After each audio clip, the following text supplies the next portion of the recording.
NPWP merupakan nomor pokok wajib pajak yang wajib dimiliki oleh setiap warga negara Indonesia yang telah memenuhi syarat untuk membayar. Tapi tahukah Anda bahwa NPWP seseorang dapat dihapuskan atau dinonaktifkan? Ya, NPWP dapat dihapuskan dan dinonaktifkan. Wajib pajak dapat mengajukan permohonan penghapusan NPWP secara tertulis ataupun manual. Permohonan secara tertulis dapat dilakukan dengan mengisi dan menandatangani formulir penghapusan NPWP di kantor pelayanan pajak tempat tinggal Anda atau kantor pelayanan pajak tempat kegiatan usaha. Selain itu, penghapusan juga dapat diurus melalui kantor pelayanan penyuluhan dan konsultasi perpajakan. Penghapusan NPWP dapat dilakukan berdasarkan yang pertama, permohonan wajib pajak atau kuasanya, yang kedua, hasil analisis data dan penelitian terhadap administrasi perpajakan yang dilakukan oleh petugas pajak. Menurut pasal 2 ayat 6 UU KUP, penghapusan nomor pokok wajib pajak dilakukan oleh Direktur Jenderal Pajak apabila yang pertama, diajukan permohonan penghapusan nomor pokok wajib pajak oleh wajib pajak ataupun ahli warisnya apabila wajib pajak sudah tidak lagi memenuhi syarat subjektif dan juga objektif sesuai dengan peraturan perundang-undangan perpajakan. Yang kedua, wajib pajak badan dilikuidasi karena penghentian atau penggabungan usaha. Yang ketiga, wajib pajak bentuk usaha tetap menghentikan kegiatan usahanya di Indonesia. Yang keempat, dianggap perlu oleh Direktur Jenderal Pajak untuk menghapuskan nomor pokok wajib pajak dari wajib pajak yang sudah tidak memenuhi syarat objektif dan juga subjektif sesuai ketentuan peraturan perundang-undangan perpajakan. Baiklah teman-teman, beberapa hal tadi merupakan kondisi-kondisi yang dapat membuat hapusnya NPWP. Atas perhatiannya, saya ucapkan terima kasih. Assalamualaikum warahmatullahi wabarakatuh. Perkenalkan, nama saya Widya Aryani Putri dari kelas 6 ND. Baiklah, pada kesempatan kali ini saya ingin menjelaskan apa itu pencabutan pengukuhan PKP.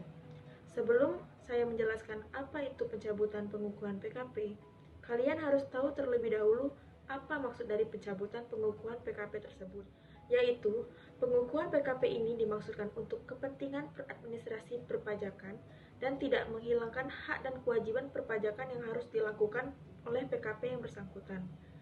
Menurut pasal 45 per 20 per PJ 2003. Di sini ada 7 macam pencabutan pengukuhan PKP. Yang pertama, yaitu PKP dengan status wajib pajak yang non-efektif. Kedua, PKP yang tidak diketahui keberadaan dan kegiatan usahanya. Ketiga, PKP yang menyalahgunakan status PKP-nya.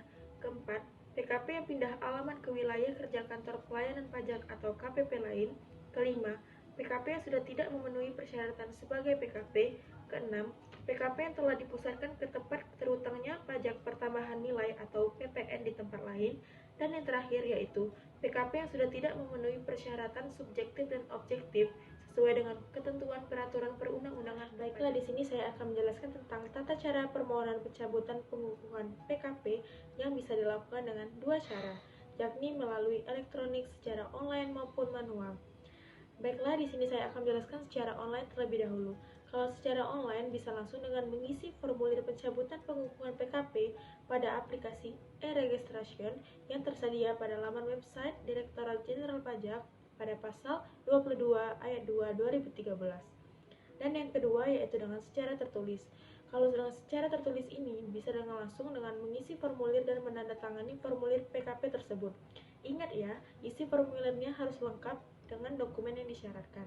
Ini menurut pasal 23 ayat 1 2003. Pencabutan pengukuhan PKP telah diatur melalui Direktorat Jenderal Pajak dengan nomor per 02 per PJ per 2018 dengan mengenai cara yang pertama yaitu pendaftaran dan pemberian nomor pokok wajib pajak, yang kedua yaitu pelaporan usaha dan pengukuhan pengusaha kena pajak, dan yang terakhir yaitu penghapusan nomor pokok wajib pajak serta perubahan data dan pemindahan wajib pajak. Dua cara pencabutan pengukuhan PKP, yakni yang pertama yaitu pencabutan pengukuhan PKP atas permohonan PKP, yang kedua yaitu pencabutan pengukuhan PKP dengan secara jabatan.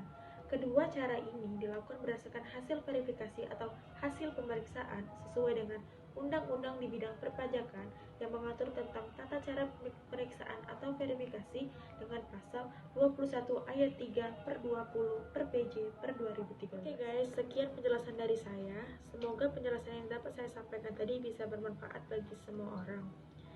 Apabila saya ada salah kata dalam pengucapan, saya memohon maaf. Sekian dari saya, Widya Aryani Putri. Wassalamualaikum warahmatullahi wabarakatuh.